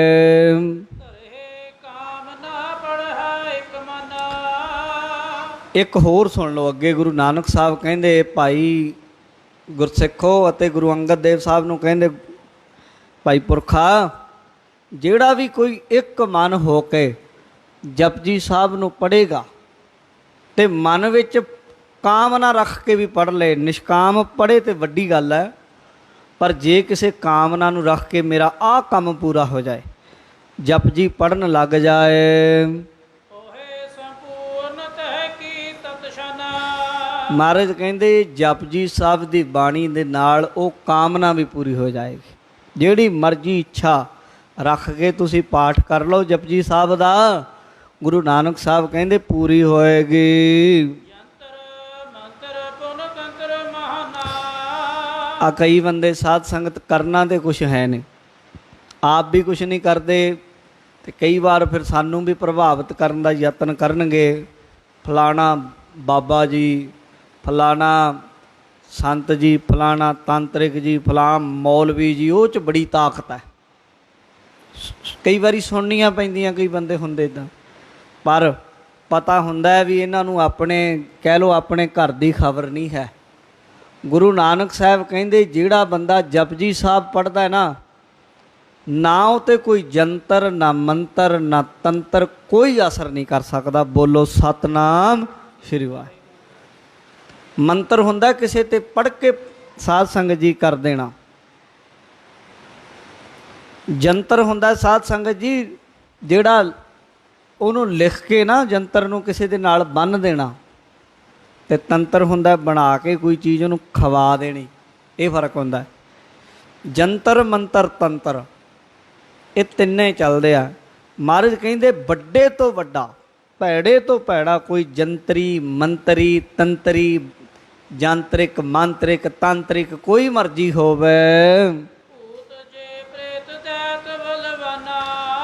ਕਈ ਕਹਿੰਦੇ ਜੀ ਸਾਨੂੰ ਭੂਤਾਂ ਦਿਸਦੀਆਂ, ਕਈ ਕਹਿੰਦੇ ਸਾਨੂੰ ਪ੍ਰੇਤ ਦਿਸਦੇ, ਤੇ ਮਹਾਰਾਜ ਕਹਿੰਦੇ ਜਿਹੜੇ ਵੱਡੇ ਭਾਰੀ ਤੋਂ ਭਾਰੀ ਦੈਂਤ ਵੀ ਹੋਣ ਸਾਧ ਸੰਗਤ। ਕਈ ਕਹਿੰਦੇ ਜੀ ਸਾਡੇ ਤਾਂ ਕਈ ਪਰਿਵਾਰਾਂ 'ਚੋਂ ਆਵਾਜ਼ਾਂ ਹੀ ਹੋਰ ਆਉਣ ਲੱਗ ਜਾਂਦੀਆਂ, ਉਹਨਾਂ ਦਾ ਇੱਦਾਂ ਹੋ ਜਾਂਦਾ, ਇੱਦਾਂ ਹੋ ਜਾਂਦਾ। ਬੜੀਆਂ ਗੱਲਾਂ ਲੋਕੀ ਆਪੋ ਆਪਣੇ ਅਨੁਭਵ ਰੱਖਦੇ ਆ, ਉਹਨਾਂ 'ਚੋਂ 90-95% ਤੇ ਪਖੰਡੇ ਹੁੰਦੇ ਆ, ਗੱਲਾਂ ਹੁੰਦੀਆਂ ਹੀ ਨਹੀਂ। ਕੋਈ 1-2% ਕਿਤੇ ਮਾੜੀ ਮੋਟੀ ਗੱਲ ਹੁੰਦੀ ਆ। ਜੇ ਕਿਤੇ ਕੋਈ ਐਸੀ ਗੱਲ ਹੈ ਵੱਡੀ ਤੋਂ ਵੱਡੀ, ਕਿਸੇ ਦੇ ਅੰਦਰ ਕੋਈ ਭੂਤ ਹੈ, ਕੋਈ ਪ੍ਰੇਤ ਹੈ, ਕਿਸੇ ਦੈਂਤ ਜਿੰਨ ਦਾ ਵਾਸਾ ਹੋਵੇ, ਸਮੀਪ ਨ ਆਵੇ ਕੋਈ। ਜਿਹੜਾ ਸਿੱਖ ਜਪਜੀ ਦਾ ਪਾਠ ਰੋਜ਼ ਕਰੇਗਾ, ਗੁਰੂ ਨਾਨਕ ਸਾਹਿਬ ਕਹਿੰਦੇ ਉਹਦੇ ਨੇੜੇ ਨਹੀਂ ਆ ਸਕਦਾ। ਬੋਲੋ ਸਤਨਾਮ ਸ਼੍ਰੀ ਵਾਹਿਗੁਰੂ। ਇਹ ਚੀਜ਼ ਉਹਦੇ ਨੇੜੇ ਵੀ ਨਹੀਂ ਆ ਸਕਦੀ। ਜਿਸ ਘਰ 'ਚ ਜਪਜੀ ਸਾਹਿਬ ਦਾ ਪਾਠ ਹੁੰਦਾ ਹੈ, ਜਾਂ ਜਿੱਥੇ ਜਪਜੀ ਸਾਹਿਬ ਉੱਚੀ ਸੁਰ 'ਚ ਕੋਈ ਪੜ੍ਹਦਾ ਗੁਰਸਿੱਖ, ਉਹ ਘਰ 'ਚ ਇਹ ਚੀਜ਼ਾਂ ਦਾ ਵਾਸਾ ਨਹੀਂ ਹੋ ਸਕਦਾ। ਜੇਕਰ ਕਿਤੇ ਕੋਈ ਇਹੀ ਜੀ ਕੋਈ ਗੱਲ ਹੈ, ਆਪ ਜਪਜੀ ਸਾਹਿਬ ਪੜ੍ਹੋ, ਆਪਣੇ ਪਰਿਵਾਰ ਨੂੰ, ਆਪਣੇ ਬੱਚਿਆਂ ਨੂੰ ਪੜ੍ਹਾਓ, ਛੋਟੇ ਛੋਟੇ ਬੱਚਿਆਂ ਨੂੰ ਜਪਜੀ ਸਾਹਿਬ ਪੜ੍ਹਾਓ, ਆਪਣੀ ਘਰਵਾਲੀ ਨੂੰ, ਪਤਨੀ ਨੂੰ ਪੜ੍ਹਾਓ। ਆਪ ਨਹੀਂ ਉਹਨੂੰ ਆਉਂਦਾ, ਆਪ ਬੈਠ ਕੇ ਕੋਲ ਸੁਣਾਓ। ਜਪਜੀ ਦਾ ਪਹਿਰਾ ਕਰ ਦਿਓ ਘਰ 'ਚ। ਇਹ ਤਾਂ ਐਡਾ ਵੱਡਾ ਪਹਿਰਾ ਹੈ। ਗੁਰੂ ਨਾਨਕ ਦੇਵ ਮਹਾਰਾਜ ਕਹਿੰਦੇ ਇਹ ਚੀਜ਼ਾਂ ਤੇ ਉਹਦੇ ਘਰ ਦੇ ਨੇੜੇ ਦੀ ਵੀ ਨਹੀਂ ਆ ਸਕਦੀਆਂ ਜਪਜੀ ਪੜ੍ਹਨ ਵਾਲੇ ਦੇ। ਇਉਂ ਜਾਣ ਲਓ ਜੀ। ਪਠਨ ਪ੍ਰੀਤ ਨਿਤ ਨਰ ਜਹ ਹੋਈ। ਤੇ ਜਿਸ ਗੁਰਸਿੱਖ ਦੇ ਹਿਰਦੇ ਵਿੱਚ ਜਪਜੀ ਸਾਹਿਬ ਨੂੰ ਪੜ੍ਹਨ ਦੀ ਪ੍ਰੀਤ, ਪਿਆਰ ਵੱਧ ਜਾਏ, ਰੋਜ਼ ਰੋਜ਼ ਪਿਆਰ ਵੱਧ ਜਾਏ, ਮਾਨੁਖ ਦੇ ਜੀਵ ਜਿਨ ਪਾਈ। ਤੇ ਮਹਾਰਾਜ ਕਹਿੰਦੇ ਮਨੁੱਖਾ ਦੇਹੀ ਜਿਸ ਜੀਵ ਨੇ ਪਾਈ, ਉਹਦੇ ਭਾਗ ਧਨ ਜਿਹੜਾ ਜਪਜੀ ਪੜ੍ਹ ਲੈਂਦਾ। ਅੱਜ ਦੇਖੋ ਉਹ ਜਿੱਦਾਂ ਭਾਈ ਗੁਰਦਾਸ ਜੀ ਨੇ ਆਖਿਆ ਨਾ, ਰਤਨ ਮਣੀ ਗਲ ਬਾਂਦਰ ਹੈ ਕਿ ਹਕੀਮ ਨਾ ਜਾਣਾ। ਉਹ ਬਾਂਦਰ ਦੇ ਗਲ 'ਚ ਮਣੀ ਪਾ ਦਿਓ, ਉਹਨੂੰ ਪਤਾ ਨਹੀਂ ਉਹਦੀ ਕੀਮਤ ਦਾ। ਅੱਜ ਪੰਜਾਬ ਹਰਿਆਣੇ ਦੀ ਹਰੇਕ ਕੰਧ 'ਤੇ ਕਾਲੇ ਇਲਮ ਵਾਲੇ, ਬੰਗਾਲੀ ਬਾਬੇ, ਹਰੇਕ ਬੱਸ 'ਚ ਉਹਦਾ ਪ੍ਰਚਾਰ ਮਿਲ ਜੂਗਾ ਤੁਹਾਨੂੰ। ਹਰੇਕ ਟੈਲੀਵਿਜ਼ਨਾਂ ਦੇ ਉੱਤੇ ਫਲਾਂ ਬਾਬਾ ਜੀ, ਉੱਥੇ ਬੰਗਾਲੀ ਹੈ ਜੀ, ਉੱਥੇ ਹਰਿਆਣਵੀ ਹੈ ਜੀ, ਉੱਥੇ ਪਤਾ ਨਹੀਂ ਰਾਜਸਥਾਨੀ ਹੈ ਜੀ, ਉੱਥੇ ਬਥੇਰੇ ਘੁੰਮਦੇ ਆ। ਤੇ ਤੁਸੀਂ ਅਫਸੋਸ ਨਾਲ ਅੱਜ ਕਹਿਣਾ ਪਏਗਾ ਕਿ ਜਿੰਨਾ ਇਹਨਾਂ ਦੇ ਚੱਕਰਾਂ 'ਚ ਸਿੱਖ ਫਸਦੇ ਆ ਨਾ, ਅਧੂਰੇ, ਪੂਰੇ ਸਿੱਖ ਨਹੀਂ ਫਸਦੇ, ਪਰ ਸਿੱਖਾਂ ਦੇ ਘਰ ਜੰਮੇ ਹੋਏ ਕਈ ਤਾਂ ਪੱਗ ਵਾਲੇ, ਕਈ ਦਾੜੀ ਵਾਲੇ ਵੀ ਇਹਨਾਂ ਦੇ ਚੱਕਰਾਂ 'ਚ ਫਸਦੇ ਤੇ ਇਹਨਾਂ ਦੀ ਉਸਤਤੀ ਕਰਦੇ ਮਿਲਣਗੇ। ਤੇ ਤੁਸੀਂ ਜਾਣ ਲਿਓ ਇਹ ਉਹ ਬੰਦੇ ਆ ਕਿ ਘਰ ਹੀ ਮੈਂ ਅੰਮ੍ਰਿਤ ਭਰਪੂਰ ਹੈ, ਮਨ ਮੁੱਖਾਂ ਸਾਧ ਨਾ ਪਾਇਆ। ਬਾਣੀ 'ਚ ਲਿਖਿਆ, ਜਿਉਂ ਕਸਤੂਰੀ ਮਿਰਗ ਨਾ ਜਾਣਾ, ਭਰਮ ਦਾ ਭਰਮ ਭੁਲਾਇਆ। ਕਹਿੰਦੇ ਜਿਵੇਂ ਕਸਤੂਰੇ ਕਿਸਮ ਦੇ ਮਿਰਗ ਦੇ ਧੁੰਨੀ 'ਚ ਕਸਤੂਰੀ ਪੈਦਾ ਹੁੰਦੀ ਹੈ, ਪਰ ਉਹ ਸਿੰਘ ਫਸਾਉਂਦਾ ਫਿਰਦਾ ਕਿਤੇ ਕਿਤੇ। ਇਉਂ ਭਾਈ ਗੁਰਸਿੱਖੋ, ਘਰ ਦੇ ਅੰਦਰ ਸਭ ਕੁਝ ਹੈ। ਜਪਜੀ ਸਾਹਿਬ ਦੀ ਬਾਣੀ ਦਾ ਐਡਾ ਮਹਾਤਮ ਸਾਡੇ ਗ੍ਰੰਥਾਂ 'ਚ ਲਿਖਿਆ ਪਿਆ, ਪਰ ਇਹ ਸਿੱਖ ਐਡੇ ਮਹਾਨ ਹੋ ਗਏ ਕਿ ਜਪਜੀ ਸਾਹਿਬ ਦੀ ਬਾਣੀ ਉਹ ਨਹੀਂ ਪੜ੍ਹਨੀ ਆਉਂਦੀ ਇਹਨਾਂ ਨੂੰ। 70%, ਜੇ ਮੈਂ ਕਹਿ ਦੇਵਾਂ ਘੱਟ ਹੋਣੀ, ਵੱਧ ਨਹੀਂ ਹੈ। 70% ਸਿੱਖਾਂ ਨੂੰ ਜਪਜੀ ਸਾਹਿਬ ਨਹੀਂ ਪੜ੍ਹਨੀ ਆਉਂਦੀ। ਜਪਜੀ ਸਾਹਿਬ ਪੜ੍ਹਨੀ ਨਹੀਂ ਆਉਂਦੀ ਸਾਧ ਸੰਗਤ। ਕੰਠ ਕਰਨਾ, ਉਹਦੇ ਅਰਥ ਜਾਣਨੇ ਤੇ ਦੂਰ ਦੀ ਗੱਲ ਹੈ। ਕੋਈ 5-7% ਹੈ ਜਿਨ੍ਹਾਂ ਨੂੰ ਕੰਠ ਹੈ ਜਪਜੀ ਸਾਹਿਬ ਦੀ ਬਾਣੀ, ਤੇ ਜਿਨ੍ਹਾਂ ਨੂੰ ਅਰਥ ਆਉਂਦੇ ਉਹਦੀ ਸਮਝ ਹੈ, ਉਹ ਉਦੋਂ ਵੀ ਘੱਟ ਹੈ।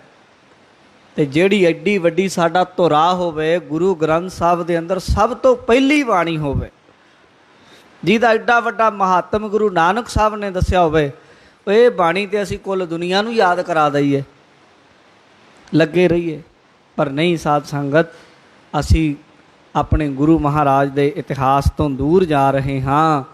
ਇਸ ਲਈ ਅਸੀਂ ਖੁਆਰ ਹੋ ਰਹੇ ਹਾਂ। ਗੁਰੂ ਨਾਨਕ ਸਾਹਿਬ ਸੱਚੇ ਪਾਤਸ਼ਾਹ ਕਹਿੰਦੇ, ਜਿਹੜਾ ਵੀ ਕੋਈ ਜਪਜੀ ਨਾਲ ਪਿਆਰ ਕਰੇਗਾ ਉਹ ਭਾਗਾਂ ਵਾਲਾ ਹੈ। ਤੇ ਕਹਿੰਦੇ ਮਹਾਰਾਜ ਜੀ, ਗੁਰੂ ਨਾਨਕ ਸਾਹਿਬ ਕਹਿੰਦੇ, ਜਿਹੜੇ ਬੰਦੇ ਨੇ ਮਨੁੱਖਾ ਦੇਹੀ ਪਾ ਲਈ ਤੇ ਜਪਜੀ ਸਾਹਿਬ ਉਹ ਨਹੀਂ ਪੜ੍ਹਦਾ, ਸਤਿਗੁਰੂ ਗੁਰੂ ਨਾਨਕ ਦੇਵ ਮਹਾਰਾਜ ਕਹਿੰਦੇ ਉਹਨੇ ਆਪਣਾ ਜਨਮ ਬੇਅਰਥ ਗਵਾ ਲਿਆ। ਜਿਹੜੇ ਬੰਦੇ ਨੇ ਜ਼ਿੰਦਗੀ 'ਚ ਜਪਜੀ ਸਾਹਿਬ ਦਾ ਮਹੱਤਵ ਨਹੀਂ ਜਾਣਿਆ, ਜਪਜੀ ਸਾਹਿਬ ਨਾਲ ਜਿਹਦਾ ਪਿਆਰ ਨਹੀਂ ਹੋਇਆ।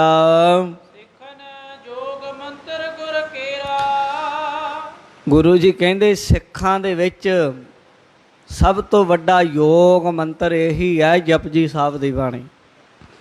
ਇਹੀ ਹੈ ਮਾਲਾ, ਇਹੀ ਹੈ ਮੰਤਰ। ਇਹ ਤੋਂ ਉੱਤੇ ਕੁਛ ਨਹੀਂ ਸਾਧ ਸੰਗਤ। ਇਹ ਤੋਂ ਉੱਤੇ ਕੋਈ ਮੰਤਰ ਨਹੀਂ, ਕੋਈ ਤੰਤਰ ਨਹੀਂ, ਕੋਈ ਜੰਤਰ ਨਹੀਂ ਹੈ ਜਪਜੀ ਸਾਹਿਬ ਤੋਂ। ਤਾਂ ਇਹ ਯਾਦ ਕਰਨ ਯੋਗ, ਸਿੱਖਣ ਯੋਗ, ਸਮਝਣ ਯੋਗ, ਹਿਰਦੇ 'ਚ ਵਸਾਣ ਯੋਗ ਗੁਰੂ ਘਰ ਦਾ ਵੱਡਾ ਮੰਤਰ ਹੈ, ਮਾਲਾ ਮੰਤਰ। ਜਿਹੜਾ ਵੀ ਕੋਈ ਗੁਰਮੁਖ ਇਸ ਬਾਣੀ ਨੂੰ ਪੜ੍ਹੇਗਾ, ਸੁਣੇਗਾ, ਗੁਰੂ ਨਾਨਕ ਸਾਹਿਬ ਕਹਿੰਦੇ ਇਹ ਬਾਣੀ ਇਹ ਲੋਕ 'ਚ ਵੀ ਤੇ ਅੱਗੇ ਪ੍ਰਲੋਕ 'ਚ ਵੀ ਜਪਜੀ ਸਾਹਿਬ ਸੁਖ ਦੇਣ ਵਾਲੀ ਬਾਣੀ ਹੈ। ਕਹਿੰਦੇ ਹੈ ਤਾਂ ਸਿੱਖ, ਤੇ ਜੇ ਉਹਨੇ ਜਪਜੀ ਸਾਹਿਬ ਕੰਠ ਨਹੀਂ ਨਾ ਕੀਤਾ, ਆਪਣੇ ਆਪ ਹੀ ਦੇਖ ਲਿਓ। ਹੁਣ ਕਹਿੰਦੇ ਸਿੱਖ ਹੋ ਕੇ ਜਿਹਨੇ ਜਪਜੀ ਬਾਣੀ ਕੰਠ ਨਹੀਂ ਕੀਤੀ, ਕਹਿੰਦੇ ਉਹ 9 ਤਰੀਕ ਸਿੱਖ ਹੈ ਜਿਹਦੇ ਜਪਜੀ ਸਾਹਿਬ ਕੰਠ ਨਹੀਂ ਹੈ। ਆਹ ਦੇਖੋ ਤੁਸੀਂ ਸਾਡੇ ਨਿਆਣਿਆਂ ਨੂੰ ਸਾਧ ਸੰਗਤ, ਕਿਤੇ 50-50 ਗੀਤ ਯਾਦ ਹੁੰਦੇ ਨਿਆਣਿਆਂ ਨੂੰ, ਛੋਟੇ ਛੋਟਿਆਂ ਨੂੰ। ਪੜ੍ਹਾਈ ਵੀ ਕਰਨੀ ਲਾਜ਼ਮੀ ਹੈ, ਕਰਨੀ ਵੀ ਚਾਹੀਦੀ ਹੈ, ਪਰ ਇੰਨੇ ਸਿਆਣੇ ਆ ਨਿਆਣੇ ਸਾਡੇ, ਜੇ ਉਹਨਾਂ ਨੂੰ ਕਵਿਤਾਵਾਂ ਪੋਇਮਾਂ ਯਾਦ ਕਰਾਓ ਤੇ ਕਿੰਨੀਆਂ ਕਿੰਨੀਆਂ ਯਾਦ ਕਰ ਲੈਂਦੇ, ਛੋਟੇ ਛੋਟੇ 5-5 6-6 ਸਾਲ ਦੇ ਨਿਆਣੇ।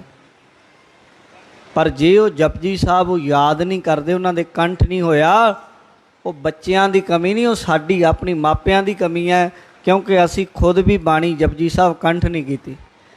ਜੇ ਮਾਂ ਨੇ ਜਪਜੀ ਸਾਹਿਬ ਦੀ ਲੋਰੀ ਆਪਣੇ ਬੱਚੇ ਨੂੰ ਦਿੱਤੀ ਹੋਵੇ ਤੇ ਬੱਚਾ ਜਦੋਂ ਨੂੰ ਸੁਰਤ ਸੰਭਲੇ ਜਪਜੀ ਸਾਹਿਬ ਕੰਠ ਹੋ ਜਾਏ ਉਹਦੇ। ਜੇ ਮਾਂ ਨੇ ਨੇਮ ਨਾਲ ਜਪਜੀ ਪੜ੍ਹਿਆ ਹੋਵੇ ਤੇ ਸਾਧ ਸੰਗਤ ਜਪਜੀ ਸਾਹਿਬ ਗੁਰਸਿੱਖ ਬੱਚੇ ਦੇ ਹਿਰਦੇ 'ਚ ਵਸ ਜਾਏ। ਵੱਡੇ ਹੁੰਦੇ ਨੂੰ ਉਹਨੂੰ ਯਾਦ ਵੀ ਇਹ ਨਾ ਰਵੇ ਮੈਨੂੰ ਜਪਜੀ ਸਾਹਿਬ ਮੈਂ ਕੰਠ ਕਦੋਂ ਕੀਤਾ ਹੈ, ਉਹਦੇ ਅੰਦਰ ਸਾਧ ਸੰਗ ਸੰਸਕਾਰਾਂ ਦੇ ਅੰਦਰ ਜਪਜੀ ਸਾਹਿਬ ਇੰਨਾ ਵਸ ਜਾਂਦਾ ਹੈ। ਪਰ ਜਿਸ ਸਿੱਖ ਨੇ ਜਪਜੀ ਕੰਠ ਨਹੀਂ ਕੀਤਾ, ਚਲੋ ਜੇ ਨਹੀਂ ਬਚਪਨ 'ਚ ਹੋਇਆ ਹੁਣ ਯਤਨ ਕਰੋ। ਇਹਨੂੰ ਪਾਠ ਨੂੰ ਕੰਠ ਕਰਨ ਦਾ ਤਰੀਕਾ ਇੱਕੋ ਹੀ ਹੈ ਕਿ ਇਹਦੇ ਪਾਠ ਜ਼ਿਆਦਾ ਤੋਂ ਜ਼ਿਆਦਾ ਕੀਤੇ ਜਾਣ। ਰੋਜ਼ 11 ਪਾਠ ਸ਼ੁਰੂ ਕਰ ਲਓ ਜਪਜੀ ਸਾਹਿਬ ਦੇ, ਹਰ ਰੋਜ਼ 11 ਪਾਠ ਜਪਜੀ ਸਾਹਿਬ ਦੇ ਸ਼ੁਰੂ ਕਰ ਲਓ, ਰੂਟੀਨ ਨਾਲ ਲੱਗ ਜਾਓ। ਬਸ ਤੁਸੀਂ ਦੇਖੋਗੇ 10-15 ਦਿਨਾਂ ਤੋਂ ਬਾਅਦ ਤੁਹਾਨੂੰ ਆਪਣੇ ਆਪ ਅਗਲੀ ਪੌੜੀ ਮੂੰਹ ਤੇ ਆਉਣ ਲੱਗ ਜਾਏਗੀ। 20 ਦਿਨਾਂ ਬਾਅਦ 1 ਮਹੀਨੇ ਦੇ ਵਿੱਚ ਜਪਜੀ ਸਾਹਿਬ ਤੁਹਾਨੂੰ ਕੰਠ ਹੋ ਜਾਏਗਾ। ਯਤਨ ਕਰਕੇ ਤੇ ਵੇਖੋ। ਤੇ ਮਹਾਰਾਜ ਕਹਿੰਦੇ ਜਿਸ ਸਿੱਖ ਨੇ ਭਾਈ ਜਪਜੀ ਸਾਹਿਬ ਕੰਠ ਨਹੀਂ ਕੀਤਾ ਉਹਦਾ ਜਨਮ ਵਿਅਰਥ ਚਲਾ ਗਿਆ। ਇਸ ਤੇ ਔਰ ਨਾ ਕੋ ਵਿਦ ਉੱਚੀ। ਕਹਿੰਦੇ ਇਹ ਤੋਂ ਉੱਚੀ ਕੋਈ ਹੋਰ ਗੱਲ ਹੈ ਨਹੀਂ, ਹੋਰ ਤਰੀਕਾ ਨਹੀਂ ਬੰਦੇ ਨੂੰ ਆਪਣਾ ਭਲਾ ਕਰਵਾਉਣ ਦਾ। ਜਪ ਸੇਵਨ ਇੱਕ ਮਨ ਹੋਏ ਸੂਚੀ। ਜਪਜੀ ਸਾਹਿਬ ਪੜੋ ਇੱਕ ਮਨ ਹੋ ਕੇ, ਇਕਾਗਰਤਾ ਦੇ ਨਾਲ, ਪ੍ਰੇਮ ਦੇ ਨਾਲ, ਸ਼ੁੱਧਤਾ ਦੇ ਨਾਲ, ਸੁਚਮਤਾਈ ਦੇ ਨਾਲ। ਕਾਮ ਧੇਨ ਚਿੰਤਾ ਮਨ ਸੁਰ ਕਰ। ਕਹਿੰਦੇ ਗ੍ਰੰਥ ਪੜੋਗੇ, ਜਦੋਂ ਗ੍ਰੰਥ ਪੜੋਗੇ ਨਾ ਜੀ ਉਹਦੇ ਵਿੱਚ ਬੜੀਆਂ ਗੱਲਾਂ ਮਿਲਣਗੀਆਂ। ਵੀ ਇੱਕ ਸਨਾਤਨ ਮਤ, ਹਿੰਦੂ ਮਤ ਦੇ ਗ੍ਰੰਥਾਂ 'ਚ ਕਾਮ ਧੇਨ ਗਊ ਦਾ ਬੜਾ ਜ਼ਿਕਰ ਆਉਂਦਾ। ਵੀ ਕਾਮ ਧੇਨ ਗਊ ਹੈ, ਕਹਿੰਦੇ ਉਹ ਗਾਂ ਅੱਗੇ ਜੋ ਮਰਜ਼ੀ ਮੰਗ ਲਓ ਉਹ ਗਾਂ ਪੂਰੀ ਕਰ ਦਿੰਦੀ ਇੱਛਾ। ਇੱਕ ਆਉਂਦਾ ਹੈ ਕਿ ਇੱਕ ਮਣੀ ਐਸੀ ਹੈ, ਮਣੀ ਬਾਰੇ ਚਿੰਤਾਮਨ ਕਹਿੰਦੇ ਆ ਵੀ ਜਿਸ ਬੰਦੇ ਕੋਲੋਂ ਮਣੀ ਹੋਵੇ ਉਹ ਬੰਦਾ ਜਿਹੜਾ ਵੀ ਸੰਕਲਪ ਕਰੇ ਉਹਦੀ ਇੱਛਾ ਪੂਰੀ ਹੋ ਜਾਂਦੀ ਹੈ। ਤੀਜਾ ਪੁਰਾਣਾ ਵਿੱਚ ਐਸਾ ਜ਼ਿਕਰ ਆਉਂਦਾ, ਇੱਕ ਦਰਖਤ ਹੈ ਸੁਰਤਰ, ਜਿਸ ਬੰਦੇ ਦੇ ਕੋਲ ਉਹ ਬ੍ਰਿਕਸ਼ ਹੋਵੇ, ਉਹ ਬ੍ਰਿਕਸ਼ ਦੇ ਹੇਠਾਂ ਖੜ ਕੇ, ਕਲਪ ਬ੍ਰਿਕਸ਼ ਕਹਿੰਦੇ ਆ ਉਹਨੂੰ, ਕਹਿੰਦੇ ਉਹ ਜੋ ਮੰਗ ਲੈ ਪੂਰਾ ਹੋ ਜਾਂਦਾ ਹੈ। ਗੁਰੂ ਨਾਨਕ ਸਾਹਿਬ ਕਹਿੰਦੇ ਭਾਈ ਗੁਰਸਿੱਖੋ, ਕਾਮ ਧੇਨ ਗਾਂ, ਚਿੰਤਾ ਮਣੀ, ਕਲਪ ਬ੍ਰਿਸ਼, ਇਹ ਸਾਰੀਆਂ ਤਾਕਤਾਂ ਜਪਜੀ ਸਾਹਿਬ ਦੀ ਬਾਣੀ 'ਚ ਨੇ। ਜਿਹੜਾ ਜਪਜੀ ਪੜੂਗਾ ਉਹ ਮਾਨੋ ਕਾਮ ਧੇਨ ਗਊ ਦਾ ਮਾਲਕ ਹੈ, ਮਾਨੋ ਉਹਦੇ ਕੋਲ ਮਣੀ ਆ ਗਈ, ਮਾਨੋ ਉਹ ਕਲਪ ਬ੍ਰਿਕਸ਼ ਦਾ ਮਾਲਕ ਹੋ ਗਿਆ। ਜਿਹੜਾ ਬੰਦਾ ਜਪਜੀ ਸਾਹਿਬ ਦੀ ਬਾਣੀ ਪੜ੍ਹੇਗਾ, ਇਹ ਤੇ ਕੰਮ ਅਸੀਂ ਕਰ ਸਕਦੇ ਹਾਂ ਨਾ ਜੀ। ਜਪਜੀ ਸਾਹਿਬ ਦਾ ਪੜ੍ਹੀ ਚੱਲੋ, ਬਸ ਹੋਰ ਪਾਸੇ ਲੱਗੋ ਹੀ ਨਾ, ਹੋਰ ਗੱਲਾਂ ਬਾਤਾਂ ਫਾਲਤੂ ਦਾ ਟਾਈਮ ਬਰਬਾਦ, ਚੁਗਲੀ ਨਿੰਦਿਆ ਜਿਹੜਾ ਖਰਾਬ ਕਰਦੇ ਉਹ ਨਾ ਕਰੋ। ਬਸ ਬਾਣੀ ਵੱਧ ਤੋਂ ਵੱਧ ਜਪਜੀ ਦੀ ਪੜੋ। ਕਰ ਨਾ ਸਕੇ ਯਾਦ ਤਿਲ ਸੰਸਾਰਾ। ਗੁਰੂ ਨਾਨਕ ਦੇਵ ਮਹਾਰਾਜ ਕਹਿੰਦੇ ਅੱਧੇ ਤਿਲ ਦੀ ਬਰਾਬਰੀ ਵੀ ਇਹ ਚੀਜ਼ਾਂ ਜਪਜੀ ਦੀਆਂ ਨਹੀਂ ਕਰ ਸਕਦੀਆਂ। ਹਜ਼ਾਰਾਂ ਕਾਮ ਧੇਨ ਗਊਆਂ, ਹਜ਼ਾਰਾਂ ਕਲਪ ਬ੍ਰਿਸ਼, ਹਜ਼ਾਰਾਂ ਮਣੀਆਂ ਇਕੱਠੀਆਂ ਹੋ ਕੇ ਆ ਜਾਣ ਤੇ ਜਪਜੀ ਦੇ ਬਰਾਬਰ ਰੱਖ ਦੋ ਤਾਂ ਵੀ ਜਪਜੀ ਸਾਹਿਬ ਦੀ ਬਾਣੀ ਦੇ ਅੱਗੇ ਫਿੱਕੀਆਂ ਹਨ। ਇਹ ਦੋਹਰਾ ਮਹਿਮਾ ਵਰਨੀ ਅਲਪ ਮੈਂ, ਕਰਨਾ ਜਾਏ ਮਤ ਮੰਦ। ਤੇ ਗੁਰੂ ਨਾਨਕ ਦੇਵ ਮਹਾਰਾਜ ਕਹਿੰਦੇ ਇਹਦੀ ਬਹੁਤ ਜ਼ਿਆਦਾ ਮਹਿਮਾ ਹੈ ਜਪਜੀ ਸਾਹਿਬ ਦੀ। ਕਵੀ ਸੰਤੋਖ ਸਿੰਘ ਵੀ ਕਹਿੰਦੇ ਭਾਈ ਗੁਰਸਿੱਖੋ ਮੈਂ ਕਿੰਨੀ ਕੁ ਦੱਸਾਂ ਤੁਹਾਨੂੰ, ਇਹ ਵੱਡੀ ਮਹਿਮਾ ਵਾਲਾ ਹੈ। ਉੱਚ ਅਗਾਧ ਅਕਤ ਹੈ, ਜੋ ਜਪਜੀ ਸੁਖ ਕੰਦ। ਜਿਹੜੀ ਜਪਜੀ ਬਾਣੀ ਹੈ ਸੁੱਖਾਂ ਦੀ ਦਾਤੀ ਹੈ। ਬੜੀ ਉੱਚੀ ਪਦਵੀ ਨੂੰ ਪ੍ਰਾਪਤ ਹੋ ਜਾਂਦਾ ਹੈ ਗੁਰਸਿੱਖ ਜਿਹੜਾ ਇਹਨੂੰ ਪੜ੍ਹੇਗਾ। ਅਗਾਧ ਡੂੰਘਾ ਸੁਰਤ ਕਰਕੇ ਚਲਾ ਜਾਏਗਾ। ਮਨ ਮੂਰਖ ਨਿਤ ਪ੍ਰਤ ਜਪ ਸੇਵ। ਹੇ ਮੂਰਖ ਮਨ, ਆਪਣੇ ਮਨ ਨੂੰ ਸਮਝਾਓ। ਕਵੀ ਜੀ ਕਹਿੰਦੇ ਇਹ ਮੇਰੇ ਮੂਰਖ ਮਨਾ, ਕਦੇ ਵੀ ਜਪਜੀ ਨਾ ਛੱਡੀ। ਜ਼ਿੰਦਗੀ 'ਚ ਕਦੇ ਉਹ ਦਿਨ ਨਾ ਆਵੇ ਜਿੱਦਣ ਜਪਜੀ ਸਾਹਿਬ ਦਾ ਪਾਠ ਸਿੱਖ ਨਾ ਕਰੇ। ਰੋਜ਼ ਜਪਜੀ ਪੜ੍ਹੇ ਸਿੱਖ।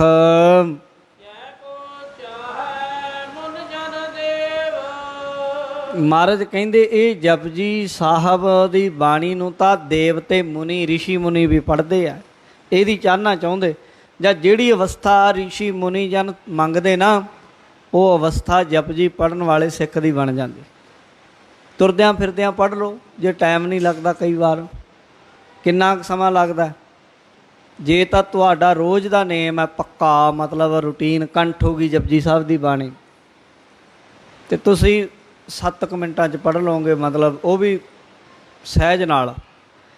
ਜਿਨ੍ਹਾਂ ਨੇ ਜ਼ਿਆਦਾ ਪਾਠ ਕਰਨੇ ਆ ਉਹ ਤਾਂ ਉਦੋਂ ਵੀ ਤੇਜ਼ ਕਰ ਲੈਂਦੇ ਆ, ਪਰ ਜੇ ਤੁਸੀਂ ਟਕਾਈ ਨਾਲ ਪੜ੍ਹਨੀ, ਬਹੁਤ ਟਕਾ ਨਾਲ, ਕਈ ਬੰਦਿਆਂ ਦਾ ਬਹੁਤ ਟਕਾ ਹੁੰਦਾ ਬਾਣੀ ਪੜ੍ਹਨ ਵਿੱਚ, ਉਹ 20 ਮਿੰਟ ਲਾ ਲਓ, ਉਦੋਂ ਘੱਟ 15 ਮਿੰਟ 'ਚ ਪੜ੍ਹ ਲਓ, 10 ਮਿੰਟ 'ਚ ਵੀ ਪੜ੍ਹੀ ਜਾ ਸਕਦੀ ਹੈ। 7-8 ਮਿੰਟ ਦੇ ਵਿੱਚ ਵੀ ਤੇਜ਼ ਬੋਲ ਕੇ ਇਦਾਂ ਦੀਆਂ ਰਿਕਾਰਡਿੰਗਾਂ ਮਿਲਦੀਆਂ ਨੇ। ਗੁਰਸਿੱਖਾਂ ਨੇ 7-8 ਮਿੰਟ ਦੀਆਂ ਜਪਜੀ ਦੀਆਂ ਰਿਕਾਰਡਿੰਗਾਂ ਪਾਈਆਂ ਹੋਈਆਂ, ਬੋਲ ਕੇ ਪਾਠ ਕੀਤਾ ਜਾਂਦਾ। ਤਾਂ ਜੇ ਸਾਧ ਸੰਗਤ ਜੀ 7-8 ਮਿੰਟ ਜਾਂ 10 ਮਿੰਟ ਵੀ ਲਾ ਲਓ, ਅਸੀਂ ਨਹੀਂ ਕੱਢ ਸਕਦੇ ਆਪਣੀ ਗੁਰੂ ਘਰ ਦੇ ਲਈ ਜਪਜੀ ਪੜ੍ਹਨ ਲਈ, ਤੇ ਫਿਰ ਤੇ ਔਖੀ ਗੱਲ ਹੈ। ਫਿਰ ਨਹੀਂ ਕਿਹਾ ਜਾ ਸਕਦਾ ਤੁਹਾਨੂੰ ਵੀ ਆਹ ਕਰੋ। ਪਰ ਗੁਰੂ ਨਾਨਕ ਦੇਵ ਮਹਾਰਾਜ ਕਹਿੰਦੇ ਮਨ ਮੂਰਖ ਨਿਤ ਪ੍ਰਤ ਜਪ ਸੇਵ। ਮਨ ਮੂਰਖ ਨੂੰ ਸਮਝਾਓ ਤੇ ਰੋਜ਼ ਜਪਜੀ ਸਾਹਿਬ ਦਾ ਪਾਠ ਕਰੋ। ਮਹਾਰਾਜ ਕਹਿੰਦੇ ਜਿਹ ਕੋ ਚਾਹੈ ਮੁਨ ਜਨ ਦੇਵ, ਕਿਤਵਿਦ ਹੋਵੈ ਮਾਨੁਖ ਦੇਹੀ। ਕਹਿੰਦੇ ਜਿਹੜਾ ਬੰਦਾ ਕੋਈ ਮਨੁੱਖਾ ਦੇਹੀ ਜਿਹਨੇ ਧਾਰਨ ਕੀਤੀ ਹੈ। ਸ੍ਰੀ ਨਾਨਕ ਸਿੱਖੀ ਮਗਲੇਹੀ। ਕਵੀ ਸੰਤੋਖ ਸਿੰਘ ਕਹਿੰਦੇ ਜਿਨ੍ਹਾਂ ਨੇ ਵੀ ਗੁਰੂ ਨਾਨਕ ਦੀ ਸਿੱਖੀ ਲਈ ਹੈ ਨਾ, ਕਹਿੰਦੇ ਜਪਜੀ ਜ਼ਰੂਰ ਪੜ੍ਹਨ। ਜਪਜੀ ਸੇਵ ਕਟੇ ਜਮ ਫਾਸੀ। ਜਪਜੀ ਨੂੰ ਪੜ੍ਹਨ ਦੇ ਨਾਲ ਸਾਧ ਸੰਗਤ ਜੀ ਜਮਦੂਤਾਂ ਦੀ ਫਾਹੀ ਕੱਟੀ ਜਾਂਦੀ ਹੈ। ਅੰਤ ਨੂੰ ਜਦੋਂ ਇਸ ਦੁਨੀਆ ਤੋਂ ਜਾਣਿਆ ਅਵਿਨਾਸ਼ੀ ਪਦਵੀ, ਉਹ ਪਦ ਮਿਲਦਾ ਹੈ ਜਿੱਥੇ ਮੁੜ ਕੇ ਜੰਮਣ ਮਰਨ ਵਿੱਚ ਨਹੀਂ ਆਉਂਦਾ। ਭਾਵ ਗੁਰੂ ਦੇ ਚਰਨਾਂ ਨਾਲ ਗੁਰਸਿੱਖ ਜੁੜ ਜਾਂਦਾ ਜਪਜੀ ਪੜ੍ਹਨ ਵਾਲਾ। ਕਹਿੰਦੇ ਭਾਈ ਐਸੇ ਸੰਜੋਗ ਚਾਹੁੰਦੇ ਹਨ ਜਿਹੜੇ ਮਹਾਰਾਜ ਕਹਿੰਦੇ ਦੇਵਤੇ ਤਾਂ ਚਾਹੁੰਦੇ ਆ ਵੀ ਮਨੁੱਖਾ ਦੇਹੀ ਮਿਲ ਜਾਏ, ਅਸੀਂ ਗੁਰੂ ਨਾਨਕ ਦੇ ਸਿੱਖ ਬਣ ਜਾਈਏ, ਜਪਜੀ ਪੜ੍ਹ ਲਈਏ। ਕਹਿੰਦੇ ਗੁਰਸਿੱਖੋ ਤੁਹਾਨੂੰ ਤੇ ਭਾਗਾਂ ਵਾਲੇ, ਤੁਹਾਨੂੰ ਤੇ ਸਭ ਕੁਝ ਮਿਲਿਆ ਹੋਇਆ ਹੈ।